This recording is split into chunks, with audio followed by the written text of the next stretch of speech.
Okay, we are live. Coast to Coast Rugby is back. Ella is coming at us live from Wellington. If you're looking for good rugby playing conditions this weekend, do not hold your breath. I don't know if you can tell by the hair, but it's been very windy. We're in gale force situation here in Wellington. But no, yes, reporting live from the capital city. Fresh from a one-on-one with the Bledisloe Cup. We can insert the picture here. Yeah, I felt like I shouldn't touch it. I felt like I shouldn't touch it. It felt weird. It's a big boy. It's a big boy, though. It's massive. Yeah, and a big week for you as well. Do we dare talk about your television debut? Yes, debut on Wednesday. How cool. ITV highlight show for the Premiership. Check it out if you're in the UK. Yeah, really cool. A big moment. Throughout the season, there's Squidge, Rockstar Lizzie. There's lots of people. So, yeah, get involved. This is a big win for all TikTok rugby content creators. We're like, someone made it out. Yeah, hopefully it's the start of a bit more of an open mind when it comes to TikTok. A pioneer. Well, we'll see. So a pretty big weekend of Rugby Championship rugby just being. We were saying before, it kind of feels like so much has happened since that weekend. Some surprise results. Actually, both games almost in a way. Yeah. Surprise results. Yeah. Where should we start? Well, do you want to start with Australia and the All Blacks Saturday morning? What did I say about a wounded wallaby, everybody? You did. Scared of them. You did. And like, I don't think I've seen, that would have been one of the all-time great fumbles from the All Blacks. Like, that would have been one of the worst. It would have been, from the Aussie perspective, a great comeback, but it would have been awful for the All Blacks to let that game go. Oh, absolutely. And there's already so much noise, obviously, around that stat around not scoring in the final 20. It would have really, it's already noisy, but amplified that times 100. The pressure really would have come on. So, Razor seemingly is really trying to hammer home we found a way to win, and that is true. They held on. We did get the feeling that maybe with an extra 5 minutes, the Wallabies would have clinched that one. Yeah, it certainly felt that way. Like, the post 60 minutes thing is mad, the way it's becoming a thing. Like, people are like, oh, but is it a self-fulfilling prophecy now? Like, I always wonder about the psychology of, because we talked earlier in an earlier episode about how in a high performance environment, you're not really dealing with external opinions that much, right? It's all about what's happening in that environment. And Ella Ferguson, when they were talking about the fake HIA investigation from South Africa, and he said, I haven't heard anything about that. But then when you come into media and maybe you haven't necessarily been talking about these things, they're not playing on your mind, but you have 3 reporters ask you about it, then suddenly it is on your mind. And I just wonder if they're trying so hard to avoid the 20-minute thing that it's making it a thing. You're trying so hard to avoid it that it's making it happen. But that's why they had measure skills coaches, I guess. But yeah, it is a wild stat. I remember in 2022 when the Irish series happened and then the resulting games, all anyone could talk about was that the All Blacks couldn't start games.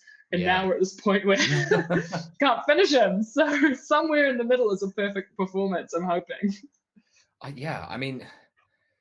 I feel like in this game, it's like the last 20 minutes is almost burying the lead. It's like you should have been so far ahead that it didn't really matter what happened in the last 20 minutes. Like that should have been like a 50-something, 20-something, like the Aussies save a bit of face in the second half. But ultimately, you were just way too good for them. But those missed opportunities, like they added up. They really did add up. And I think it was unfortunate that, even though they were missed opportunities, you would think that they should have added to us feeling on top psychologically and put pressure on the Wallabies, but it almost felt like with every disallowed try, we kind of lost momentum from our own sails. Like it became like, what the heck, another, instead of being like, okay, let's go again, another, we can get this over.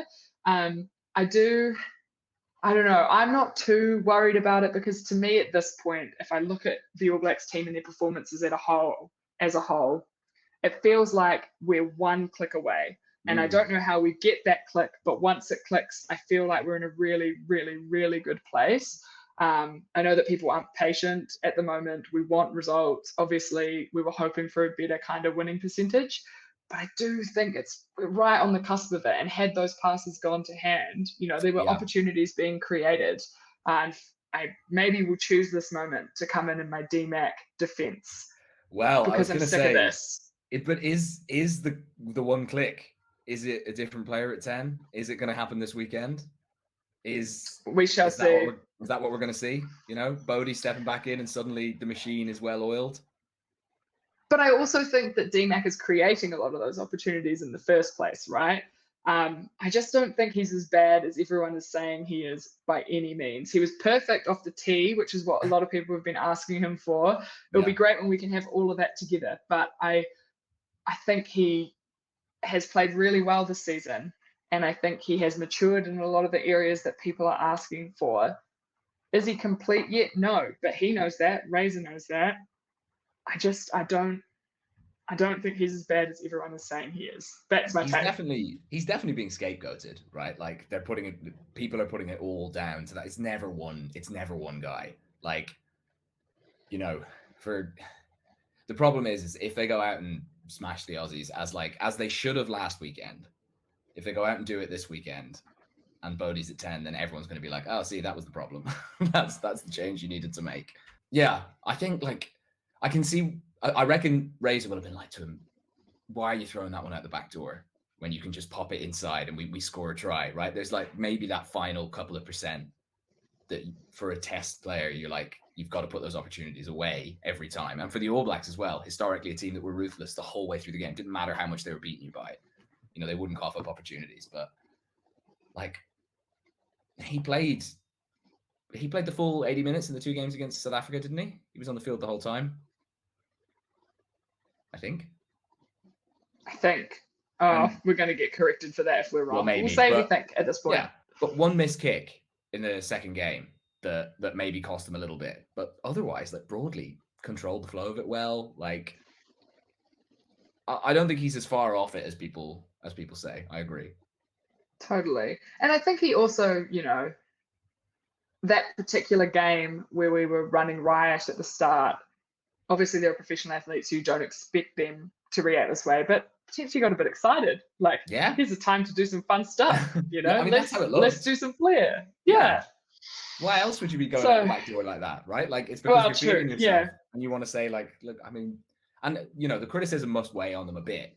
And then when they feel that everything's flowing, they're like, right, I'm really going to show everybody now. You're only human. It must be so hard not to give in to that. Absolutely. And I think that's the balance that Razor has been quite explicit this week in trying to find, that DMAC is at his best when he's intuitive. DMAC is at his best when he feels confident to do things that no other player would do. So how do I rein in some aspects of his game, but still give him the freedom to go out there and be DMAC? Because we don't want DMAC to go out there and try be Intermac. We don't want DMAC to go out there and try be Johnny Sexton, because it's not going to work. So I think Razor is finding that balance of who is DMAC? How do I speak to DMAC? How do I get the best DMAC out of DMAC? Yeah. I don't know why I thought that was so poetic. I guess some other good performances from the All Blacks. Cortez Ratama stood up again. Yeah, very good. And I think when Roygaard comes back, that's going to be very competitive. I don't think he's swanning back into the starting jersey. No. By any means. That's a proper battle, right, between the two of them, and you can kind of have horses for courses depending on the opposition, and that's always what you don't want, really, someone who's so secure in their position that they know they're not going to get dropped, because again, human nature, I think you unless you're a complete freak, you kind of tail off a little bit. But yeah, not bad options for you going forward. I wouldn't worry about the 9 jersey. No, not at all. A lot of talk has been about the 13 jersey. I thought Rico said, I've had enough of you. Yeah, I've had enough of you. I'm here to silence you. I thought he was great. Yeah, really good performance, especially in the first half. I suppose the whole team performance kind of dropped off in the second. But yeah, it was such a strange game to watch, because I was thinking when we got to halftime, I was like, God, the All Blacks are back. The Wallabies are still a long way off it. They're going to take another humping today. It's going to be a disaster for them. And then you just sort of inexplicably took your foot off the gas in the second half. Oh, yeah, it was very frustrating. It was very frustrating. It was a whole game of what? But also credit to Australia, right? And I think they got a lot out of their bench. My goodness. They did. They did. Salakai Loto. Yeah, he was amazing. I wonder, because Patrick Tuipulotu is obviously named on the bench this week, whether he's taken a bit of inspo from that performance, because it was surely something. It was so impressive. The carries. We haven't even touched on Fraser McWright yet. What a shift. What a game. That 50-22. That was exactly what I was thinking of. Do we even call that a 50-22? Is that a 22-22? Yeah, it was amazing. I mean, I don't know how much he knew about it. I think he's just booted it and hoped for the best. But still, credit where it's due. Unbelievable kick. Yeah, 100%. And even, you know what? Something we had talked about, I think in the preview, was the potential of a really good scrum battle, but a lot of that relying on Tupou and Vai. Not Tupou. Goodness, Tupou and Bell, not Tupou Vai, putting in more minutes and being effective for longer periods of the game. And I would say that they lived up to that in this performance. It was a much better shift from them, I thought. For sure. In the first half, even at scrum time, Tupou really had an edge. Like, I actually thought there were a couple of scrums. The All Blacks were a bit lucky to get away without. The ref didn't see that elbow dropping. And, there were a few where the Australians could have picked up some penalties, but it's mad what like a bit of confidence does to a team, right? Like McWright gets that score, it keeps them in it, and then they get the second score off line out as well. And suddenly you can start to see it building, and like players they literally look like different players either side of halftime. Like players who maybe looked a bit timid and a bit worried about making a mistake in the first half suddenly are going gangbusters in the second half and just going for it. And the thing I love about, like, especially rugby, you see it in a lot of elite sport, but especially elite rugby, is like the margins are actually quite fine between a team who's ranked 10th in the world and the team who's ranked, say, 2 or 3 in the world. And if you're a little bit off, you're 5-10% off, you're the higher ranked team, all of a sudden it's quite even. I mean, it helps if you go down to 13 men like the All Blacks did. But I think definitely signs of hope for the Aussies, but how much of it was that the game was basically gone? New Zealand took their foot off, and then the Aussies got to attack against 14 for, 15 minutes. Yeah, I mean, this weekend will be proof in the pudding a little bit, right? Yeah. What can they do? How can they capitalize on that new sense of, I guess, belief and confidence in what they can potentially do? That feeling of hope is very powerful. But yeah, I think it's going to go one of two ways, right? We're going to have the All Blacks are going to do the classic respond, I'm trouncing you, or we're in for an absolute humdinger again. And I am pleased that the Australians were competitive. It reminded me of great Bledisloe matchups and why it's such an important rivalry. It was really enjoyable in that sense. I'm glad we've locked away the trophy, but yeah, this weekend's going to be a biggie for sure. Sorry, I'm getting work emails. You're right, because you're working. But yeah, I think you're right. It still feels like nail biter or blowout, right? It doesn't feel like anything in between. What do you think of the selection for the All Blacks? I mean, we've obviously got Sam Cane bringing up his 100th test. I've seen people saying that that's a sentimental pick. I think you're forgetting who Scott Razor Robertson is. That man got rid of Wyatt Crockett in like a Crusaders championship winning season because he was like, it's not good for the team. But that's a Crusaders stalwart, you know? So he's not that guy. He's not that guy.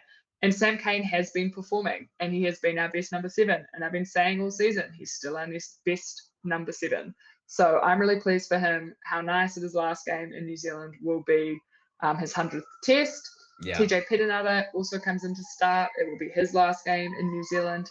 Those are, you know, probably the big headlines, narratives out of that. We've got Bowden Barrett. It's hard for me to see, but that TJ one not as a sentimental pick, because Rattam has been so good. Like, surely TJ's in there so they can give him a send-off. I mean, he deserves it, don't get me wrong. But it is his home ground, so I think potentially. But I think TJ made some huge plays last week. Yeah, that's true. Game-saving plays. And whether, they wanted to reward that as well, I don't know. Or maybe they see Cortez as bringing more spark off the bench and using his pace and injecting that late in the game might be of benefit. So, or was it pre-planned? Maybe. Were they always going to start one in one game and one in the other? You never really know.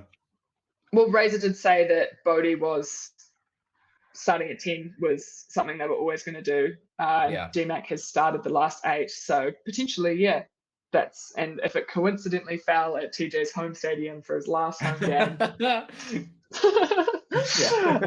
Blame him. Bodie starting at 10, obviously him and TJ. Maybe that's also the benefit, though, of why they picked TJ was because they were picking Bodie, and they are obviously the Hurricanes form a 9-10 axis. They have that partnership. Of course. That cohesion might be important because I don't think, Cortez and Bodie have never played together. So that could be important too. Caleb Clark stays on the wing in scintillating form. Geordie Barrett, we touched on this as a Leinster man. God, the injury. An MCL, 4 to 6 weeks. So he should be fine for the URC when he travels over there, but he potentially isn't fine for some of the All Blacks end of year tour. He obviously is sitting out this game now, which brings in Anton Leonard-Brown, who played 12 against Fiji and played really well, maybe player of the match, and has been in good form, largely utilised as a bench player. So I hope he is able to capitalise on the start. Will Jordan remains at fullback and Sevu Reece on the right wing. Oh, but I forget about the bench. How dare I? Sorry. So same pack on the bench to Maite Williams, Osafo Amua, and Pasilio Tosi. Again, hoping he gets a good run around. We see the return of Patrick Tuipolotu over Sam Darry. Luke Jacobson retains the Lucy position. And then we have David Havili. Cortez's last man, and David Havili as the, utility back off the bench. Many people saying, well, what does Billy Proctor need to do? But I think it's that Billy Proctor is an out-and-out centre, and if they don't have David Havili on the bench, they don't really have any 12 cover. Rico can't play 12. So if Anton Brown goes down, they're a bit stuffed. So that was the reasoning that Razor provided today, was that it was mainly around the 12 cover, and David Havili is obviously very versatile. So in terms of selection, I think Havili was maybe the big surprise. Otherwise, pretty as expected. I feel confident that that's a team that can go and beat the Wallabies. I feel confident that it's a team that's learned some lessons from last week. But we shall see, because we've talked a lot about learning lessons this season. They will have had a fire lit under them, though, in training, won't they? And, all of them will have been embarrassed with how that second half played out. When you're that far ahead and you're that much on top and you let it slip, these guys are All Blacks. They're not mugs. They're all going to want to go out and put that right. And I do think even when Australia were going well in the second half, it was brilliant to see. But whether or not they get to that level in the game is entirely in the All Blacks' control. They have to release their grip on the game in order to let the Aussies do that, and they will know that. And that's, I guess, we talked a lot earlier, particularly in the England games and obviously in the South African games to a lesser extent, I would say. The All Blacks haven't really been in a dictating seat throughout this season. They've been in kind of respond, adapt, do the best we can under the circumstances, as opposed to in this situation, they were in the driver's seat. You were dictating the terms, make it difficult. Yeah. So I'm hopeful that they're able to stamp more authority in that way. Looking at the Australian team, a couple of changes. Yeah. We see Jake Gordon return in the halves. Nick White, one and done. He also made his mark on the game. He got a little telling off from the ref. Yeah. I love it. You love to see it. You really do. Come in, annoy the ref, get hooked. And that's it. Look, I'd do it for a check too. Now listen. Get to play for Australia. He's had a great career. It is just funny that he's got this reputation as being the most scrum half, and that is about the most scrum half thing you can do. And I will say, look, this is all in jest, but look, TJ got straight penalised straight off the bat for talking back to the ref in South Africa. Nick White didn't deserve a warning. His warning was 10 years ago. Corabetti not in the team. Yes, I believe that's an injury. Yeah, he's not involved at all, so I would assume so. Yeah. Dylan Peitchen, he was good when he came on last week. He's been good all through Super. He's been kind of one of the high flyers of this season. So many people have been calling for him to get a start. Marika, obviously, in the latter stages of his career, playing rugby in Japan as well, different kind of competition. Many may be starting to question his place in the starting team. He's always been a locked-in starter, and he's a player of such danger and potential, right? You're always worried about what Corabetti will do. Yeah. But maybe Joe Schmidt sensing that it may be time to move on, especially when they've got such strong wing stocks, they've got some real speedsters. That's the thing, like it's harsh, when you're getting older and you've still got a lot to give, but you're not maybe as effective as you were. People judge you against, especially fans, judge you against like that past version of yourself. And if people don't think you're up to it, people get really ruthless. But as you say, they've got so many young wingers, and like right now they're in like a building for the future phase. So I can see why some Aussie fans are like, why is he persisting with some of these older players? I'm sure from Joe Schmidt's perspective, he's like, you can't just throw everything out and start again, right? You have to try and keep some continuity, so it makes sense. But yeah, I wonder, have we seen the swan song for Corabetti? Yeah, which would be unfortunate because it wasn't his best game. He hasn't been on great form. Like, getting in the Argentina game last round, getting tackled when he went for the corner by little Albornoz. Not highlight moments for him, but he's got plenty of those. He does have plenty of those. But yeah, thinking of people who haven't, Corey Toole hasn't really had a look in yet this season. There's plenty of people waiting in the wings. Darby but Lancaster the other didn't even make the squad. There's people out there. Absolutely, and Josh Fluke, who's on the bench, he's a machine. I mean, he plays in the midfield as well, but absolute machine. I do think the other option is that Corabetti takes this and super modes it 2.0. Yeah, it's possible. Elevates. That's the other option, right? That's the other response. So maybe we're going to see improved Corabetti. Who knows? But yeah. I mean, he'll go on the tour in November, right? Like he's been in around the squad. Did you see how many players they're taking on that tour? No. A press release or something came out the other day and said they're taking 60 players. Whoa. Let me double check that. That'd be wild. Yeah. I swear. Oh, okay. Look, I think I saw it on Twitter, so now I'm going, is that real? I swear that they're taking like a bunch, but I can't see it. So we're just going to say that I am spreading fake news. And if anyone knows, you can comment and correct me. Wow. How many? They're playing most of the.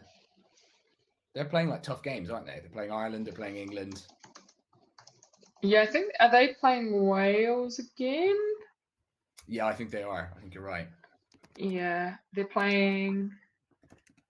Oh my gosh, why is this so difficult to look at? Why is this the worst? Oh my gosh. Okay, England, Wales, Scotland, and Ireland. Yeah, I mean, geez, that's a tough tour. It's a tough tour. That Scotland game will be really good, I reckon. Yeah, for sure. Some grudges still being held on the Scottish side from the. Would that be the last time? Have they played since? They must have played since. But anyway, I don't know. World Cup quarterfinal. Yeesh. Is there anything else? I'm just looking through my notes of things that kind of came from that game. I think we've touched on all the big points. Wallace Satiti again making a name himself. Yeah, Satiti very good. On the Aussies, I was going to say that back row also seems like it's starting to take a bit of shape, right? Like McWright, Valentini, Wilson starting to look good. Wilson had a bit of a mixed bag, but his like energy and his I mean, like leading by example, right? Just like constantly doing the right things, just throwing himself into contact, carrying really well. I reckon they've got something there. Oh, his presence on the field is just huge. And, people have been talking about Australia being through a number of captains this year, and it feels like maybe they've settled on a bit of a long-term option. But that back row, we've talked about it a lot. Yes. They have it. They've got the sauce. The recipe's there. They're all the fact that Valentini is probably, when you look at those three names, you were going, oh, he probably had the least effective performance. Yeah, probably had the quietest game. Yeah, which is not to say he was terrible at all, but more just that is such a strong back row that he didn't stand out in that performance. So once they're humming, they've got more consistency under their belt, more games together. Scary. Yeah. It feels more balanced than perhaps the All Blacks back row at the moment. Yeah. Definitely. I thought Paisami was good too in the centre. I know the Aussie defence was kind of at 6s and 7s in the first half, but after they got around that, I thought he had a good game. And yeah, Lolosio better in front of a pack that isn't getting absolutely monstered all the time. But yeah, got Wallace Satiti, to go back to what you were saying. What a breakout tournament he's had, like just in these last couple of games.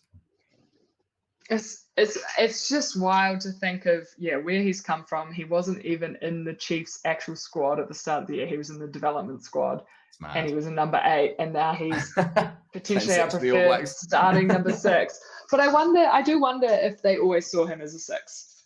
He kind of gives me a more a Jerry Collins-esque presence, but obviously the carrying is much more central to his game. So I'm very pleased that we've had,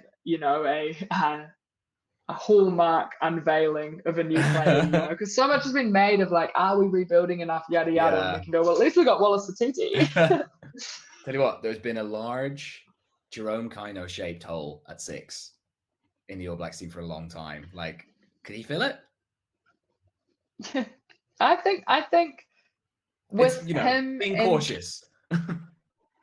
Yeah, but also Blackadder was in great form before he got injured, which is kind of the story. But so I think we're further along in filling it than we maybe thought we were. But I guess, we'll hopefully get to see more of Wallace against those Northern Hemisphere teams, and that will be a great test for him as well. Real marker, put down a statement, really test where you're at against the best.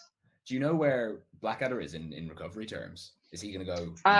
They said he could have potentially played this weekend, but just given his general fragility, they were like, well, we might as well give him an extra week. An extra week of rehab could be all the difference between him making it through the end of year tour or not. So, the other interesting piece of news, I don't know if this would have crossed your radar. So, because Geordie got injured, they pulled in some injury cover into the squad, and everyone was saying, oh, it'll probably be Amoni Narawa maybe, or Sean Stevenson, because Ruben Love's also injured, and Stephen Petafeta. So they were going, it's going to be one of these outside backs. And instead, Razor pulled in Shea Fihaki, who I don't know if he's come across your radar. He's a Crusaders fullback, wing. I think can play 10. I actually think he's quite good, but he's very young. Like, you look at him and you go, potentially in the All Blacks in 4 years, sort of thing, 4 or 5 years. But obviously, this has brought out everyone who thinks that Razor's on his Crusaders bias, bringing him into the squad. So that's been setting the comments alight. But big moments. I do wonder how much movement we'll see in the All Black squad, particularly before we head on that end of year tour. Feels like Razor's like figuring stuff out, but I don't know how much radical change we'll see. Is there any talk about Hoskins Tutu? Are people still asking those questions, or has Satiti been so good that it's kind of dampened it down? Yeah, I'd say so. And because I know we talked a little bit about it last week about Artie at 7, and I don't know if I said it then, I can't remember, but that Razor kind of said, well, aside from in the scrum, it's just a number on their back with those two and how they play. So I don't think we're going to really see it. Yeah.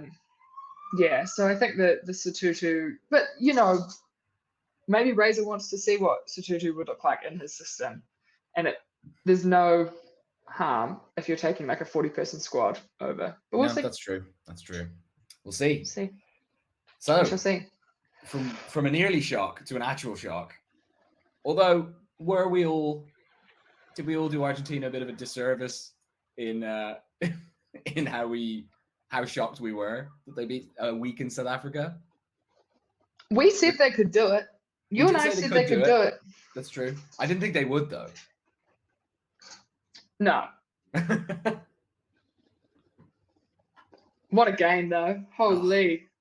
Did anything sum it up better than Santi Carreras walking around just bleeding out of his chest? Wasn't it out of his chest? Yeah, getting bigger and bigger and bigger on his jersey. What an image. But they were phenomenal after a really bad start as well. No victory is safe in this tournament. Like, you think you're going to win this game, you're probably not. I mean, I thought the Springboks were going to, because I was with a friend who doesn't really watch rugby, and I pitched it to him, and I was like, this could be great. Like, this really could be great. He was like, fine. And put it on, and then 2 tries in the first 10 minutes, and you're like, oh, God, this is going to be terrible. Yeah. Please don't hold this against me. But I have to make a TikTok, so we're stuck. And yeah, just the way they rallied, but questions will have been asked in Springboks camp this week as to how that was allowed to happen. I would love to see the spray. I really would. It's got to be somewhere in what was the one, like, they don't care, that whole theme. That after the Ireland game at the World Cup. Yeah. When he was like, you're not big time. I wonder what avenue he chose as well, because there's got to be an element of like, where you've really got to try and protect Lebok's confidence, right? Because you're going to pick him in the next game. You don't want to be like, and also it's a team game. You don't want to be blaming it on one guy. So I reckon because of that missed kick at the end, he would have sprayed everyone else even harder. Because like, you got to make sure that that's not what it falls on. Yeah. Oh, I loved how Lebok came on. He was so confident. He went for that kick straight off the bat. His contestables were superbly timed. Contestables, and brilliant. And it worked. Yeah, and it felt. Yeah.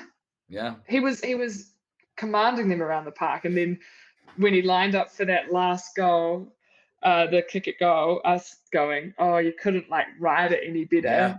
This is the ultimate.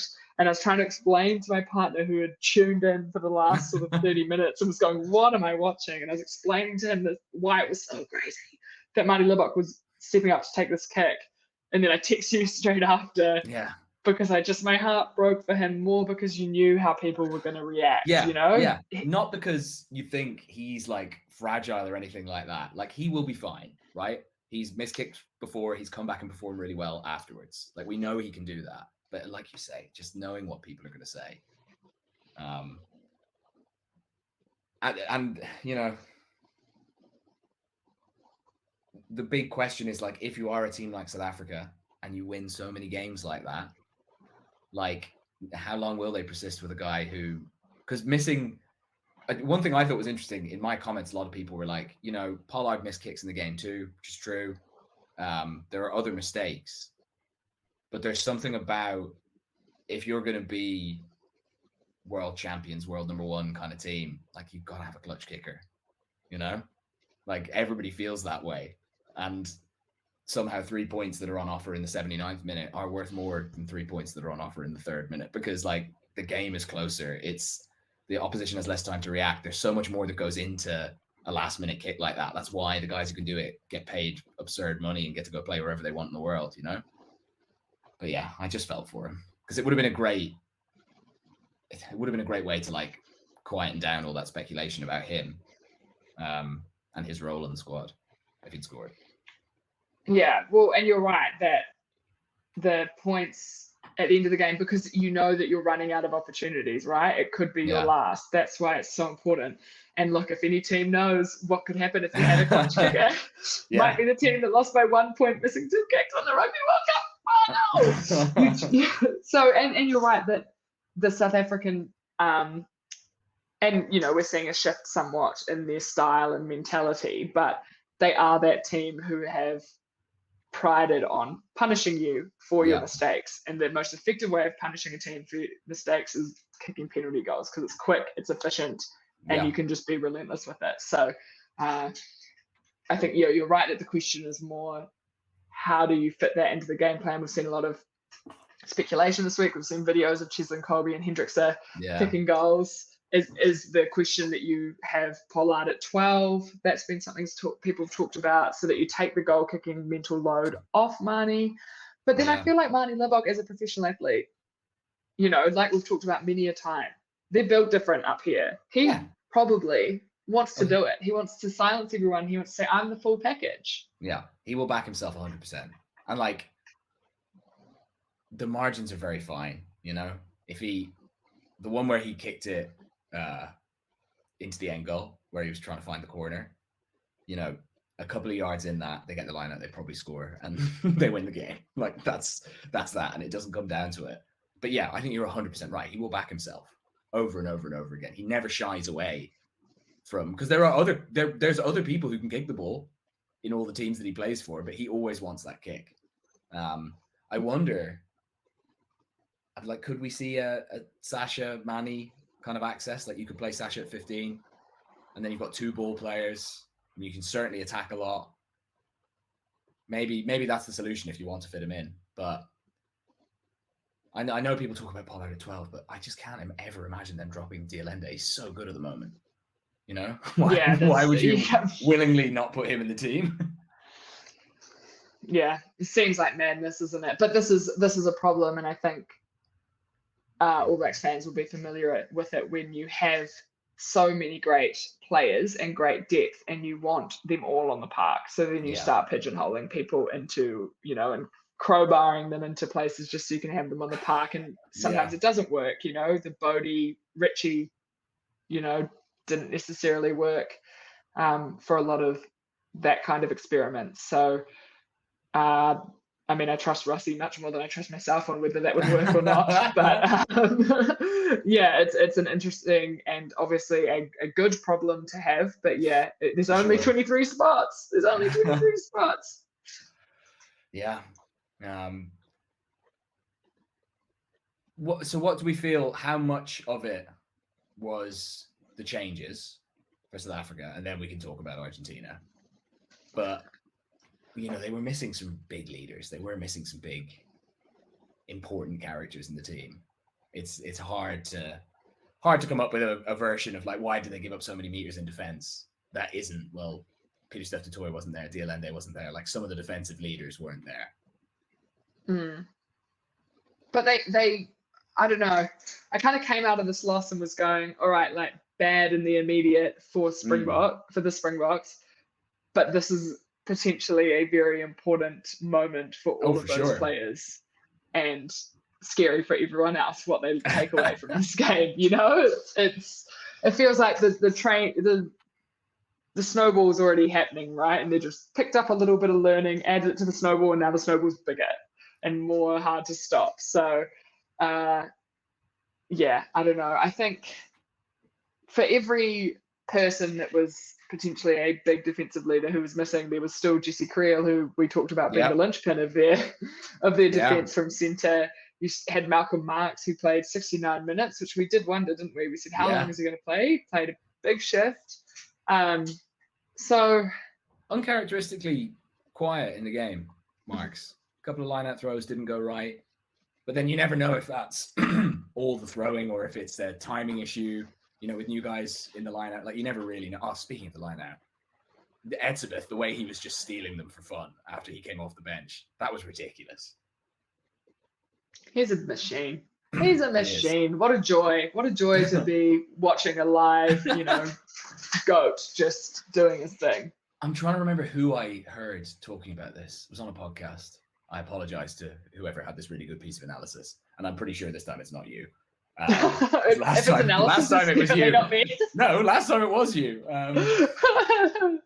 But they were saying that like one of the things the Springboks do is they put Etzebeth at the front and they just throw him up early, and he can stay up there for ages, and he's got such a big reach, and like most hookers just shit themselves because like, well, of course you do, because like how are you supposed to get it over him? And they used that to such great effect last weekend. Like he was everywhere.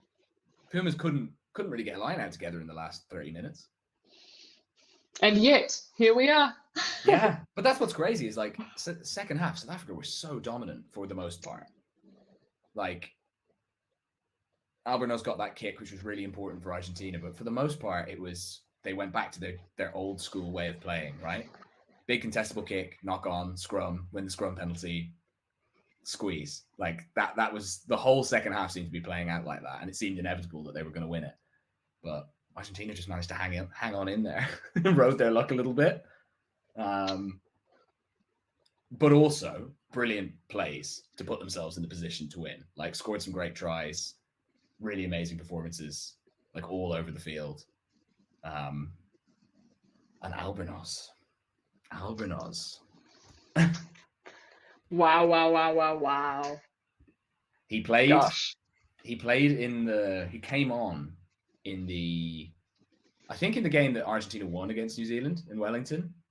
And the commentator that we had on our feed, in the UK, I'm pretty sure he was from New Zealand. He kept calling him Albariños, like the wine.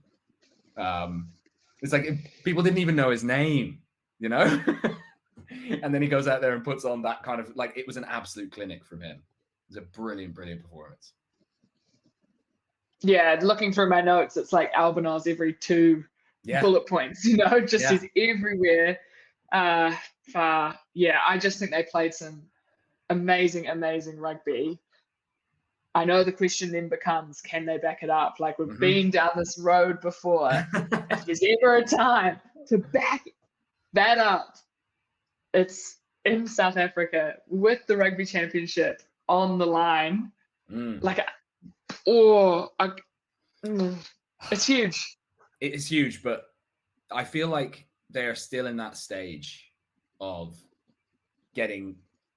when they get a win against a big team, it's like a huge emotional effort, right? And it takes you a little while to recover. Like Ireland used to be this team. Like we would get big wins sometimes against historically better nations. And it just takes so much out of you that it's hard to then raise the levels to the same place the next time you play. I do worry about that for Argentina, especially with the travel. And, you know, I think they're playing at altitude, aren't they? So like all of those things which are going to go against them, I think it might be a long afternoon for them. I don't know. I'm in the boat of no one thinks they can do it. No one, no one thought they could do it last weekend, but less people think they can do it this weekend. And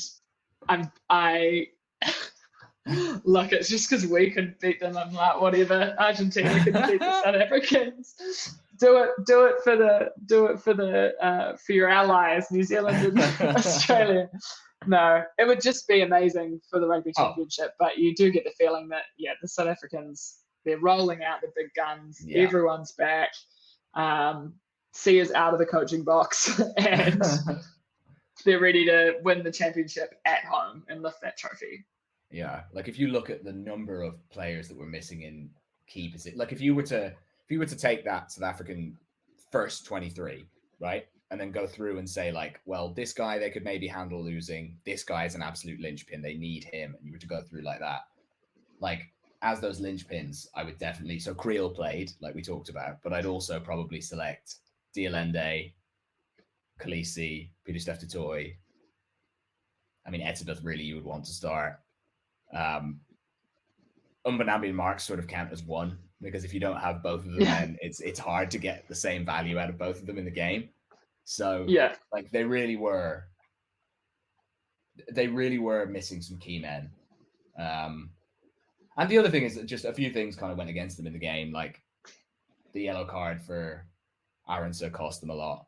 How many points was that? It was like 19 or something over the course of that yellow card. Yeah. Oof. It was a very big costly. Shift, right? That's how Argentina got back in the game, right? It's the only reason it happened, really.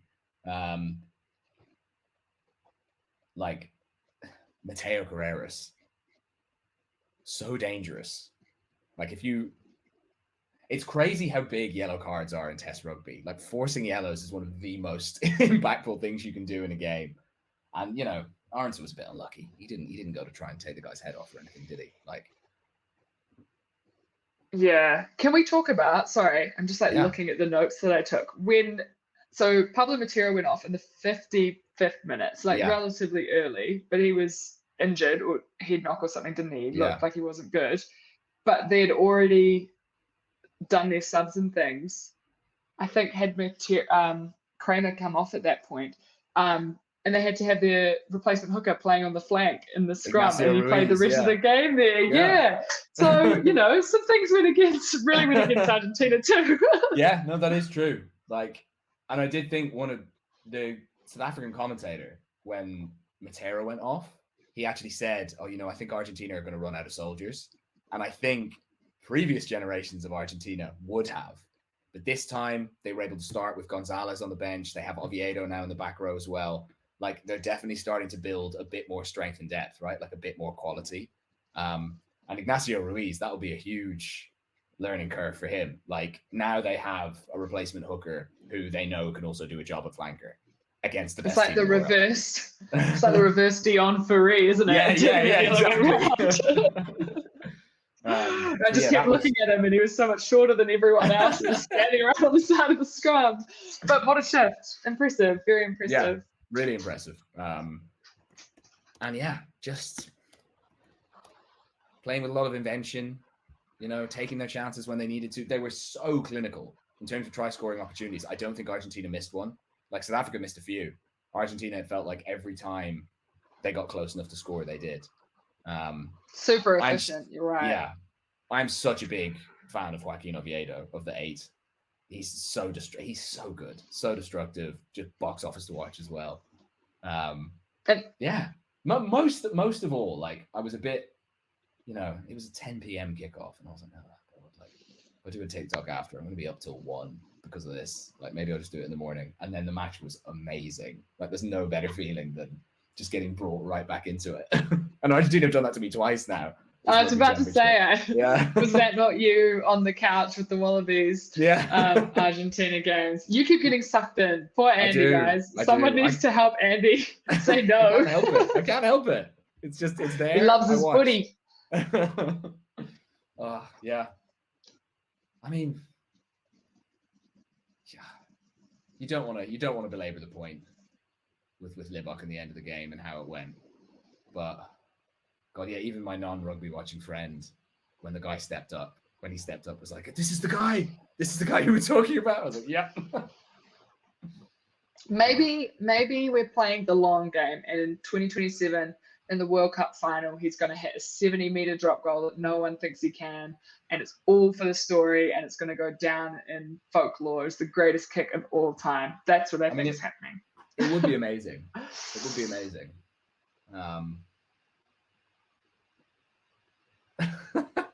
Yeah. It's he just needs to have do you know what it is? In November, there'll probably still be a lot of chatter about it. Then in the URC, he just needs to go away and have an 80% season for the Stormers off the tip. And then suddenly you're in a position where it's like, all right, he's kicked himself into a groove. It's all going to be okay. But yeah, the scrutiny on it now, and especially in November, because again, they're playing England, Scotland. Yeah, I was just literally Googling that because I wasn't sure who they were playing. Scotland, England, and Wales. That's it. Well, yeah, but those, especially that England match, it's going to be big. So yeah, we will have to see. But back to the full strength 23. Argentina with a few people out. Kramer will be out. If Matera did get a head knock, you never really know until sort of the Thursday, maybe the Friday, if they're going to be able to play. I can't remember when the final HIA protocol is, but if they come in with a couple of walking wounded, you would worry for them. I'm walking wounded off the plane, probably jet lagged, all sorts. So yeah. And just knackered. It's a big from the game last week. Oh, it was huge. Hugely physical, wasn't it? No. Yeah. But you know what? I think I'm willing to say that the Rugby Championship this year has the quality of the rugby in terms of entertainment has been amazing. I've really enjoyed myself. And we've had closer encounters than I think everyone thought heading into this year's tournament, given what played out, I guess, at the World Cup. Yeah, definitely. Like, it's a shame with the prospect of I mean, definitely want to see more matches between New Zealand and South Africa, but with the prospect of those tours and the Rugby Championship maybe being less frequent, or like who knows what's going to happen with it, it does feel a shame because this has been one of the most entertaining tournaments that I remember. Like, there haven't been many dud games at all. No. Like the Australia against, when Australia got a win away in Argentina in the rain, was a poor game, but it was a really great result for Australia. It still had plenty. I think you're right. That first Australia-South Africa game was a bit of a training run, wasn't it? But other than that, it's been pretty great. It has been. And it is fun having back-to-back contests, I think. There's been so much to talk about. Yeah. Little mini tours is definitely the way to go, I think. 100%. I mean, I look forward to next year, or maybe I'm very fearful when I'm sure that they will schedule that Springboks game at Eden Park, and I don't. It's scary, like hugely exciting. And if you want a record like that and you want to talk about it, you got to be the best. But if we lose that to the Springboks, that'll be a hard one to swallow for sure. Yeah, definitely. But yeah, is it time for us to do some predictions? Yes. Okay. I don't know how I've gone. I've stopped keeping track. I feel like I'm just saying things into the ether and hoping something eventuates. I mean, that is the dictionary definition of a prediction, to be fair. True. I think we both said in the first Bledisloe it would be 7-12 to the All Blacks. So we were relatively conservative. Yeah. Let me do the most important thing about a Wellington Test match. Let's look at the weather. No roof. Does Wellington have a roof? No roof. Dunedin has the roof. Yeah.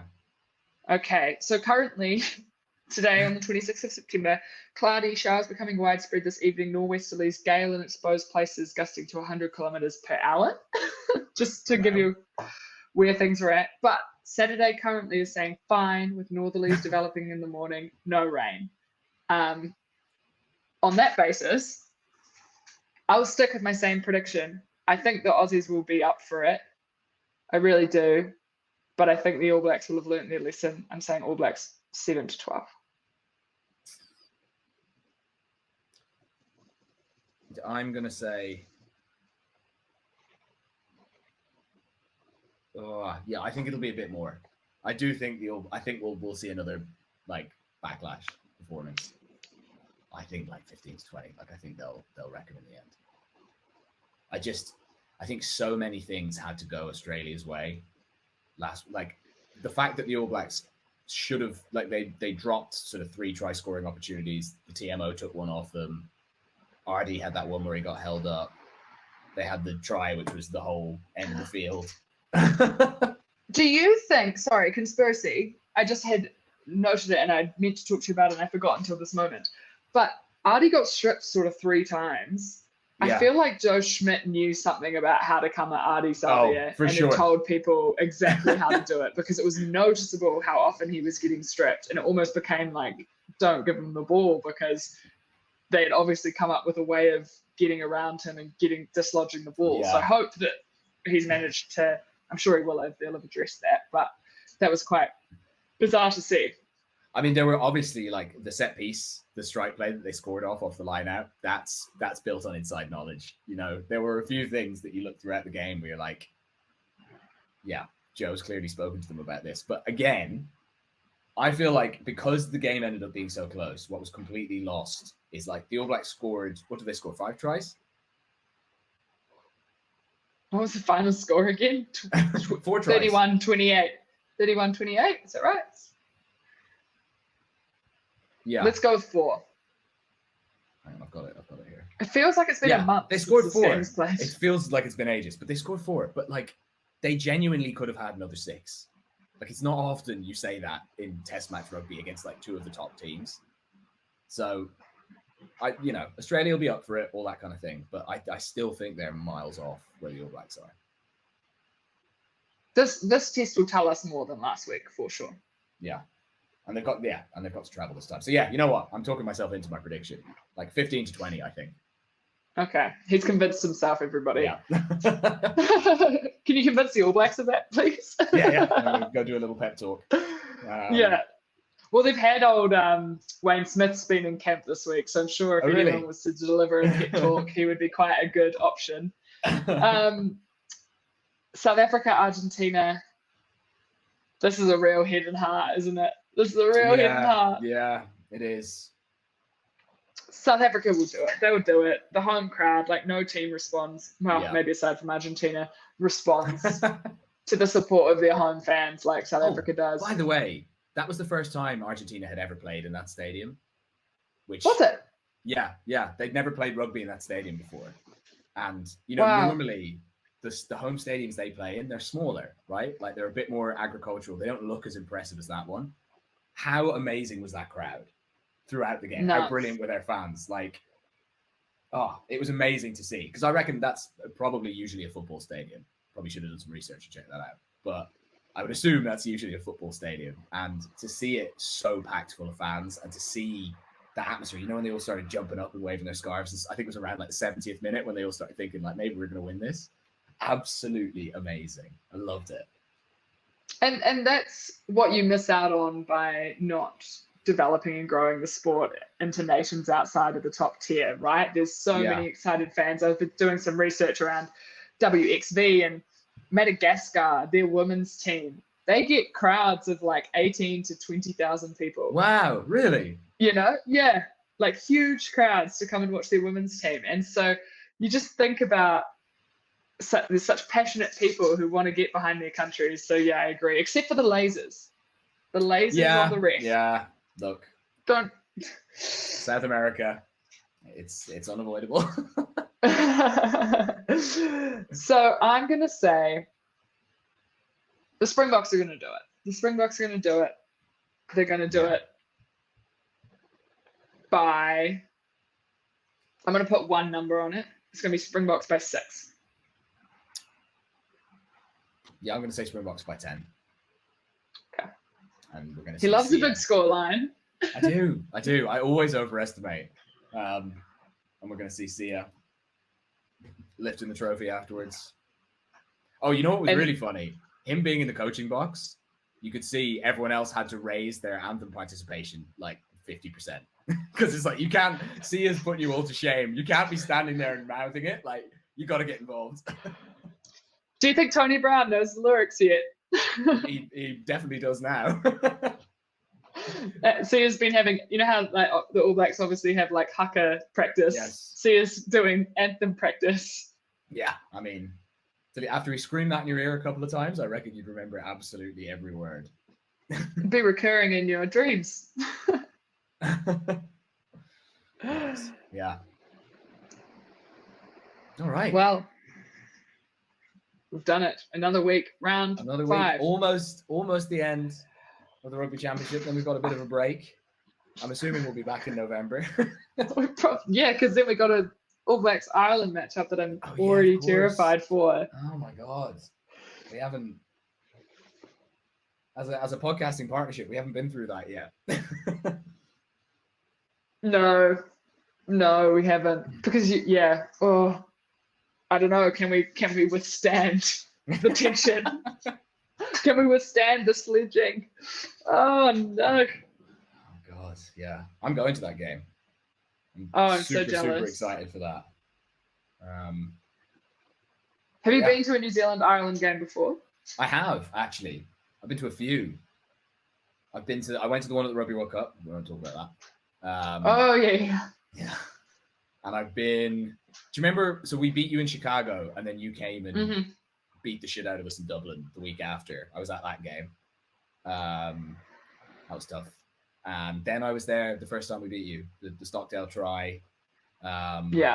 Yeah, that would have been huge. Yeah, it was amazing. It was amazing. The whole, because like everyone, it was the first time, because I remember I went to one as a schoolboy as well, actually. We used to get €5 tickets for matches through my school because we were a rugby playing school. And I went to see like Carter and Nonu and, you know, like all of the big names. And you beat us like 55-7 or something. we got to try. You were stoked about it. we got to try with the last play of the game, and everyone celebrated it like we won. But yeah, like the difference between, you know, everyone who turned up for that game when I was a kid, everyone was there on a jolly, wanted to see the All Blacks, knew we were going to get hosed, didn't really care about the result. And then for that Stockdale game, it was the first time we'd gone to one of those games, and everyone was like, "We can really do this. Like, we can beat this team." So yeah, they've come a long way. They have. I was at the first game of the tour in 2022, so I was like, "Oh, when you smashed them." Yeah, these guys, who do they think they are? I left Eden Park very happy, and then I'll bet. 3 weeks later, it's very sad. Yeah, it's okay. I was there for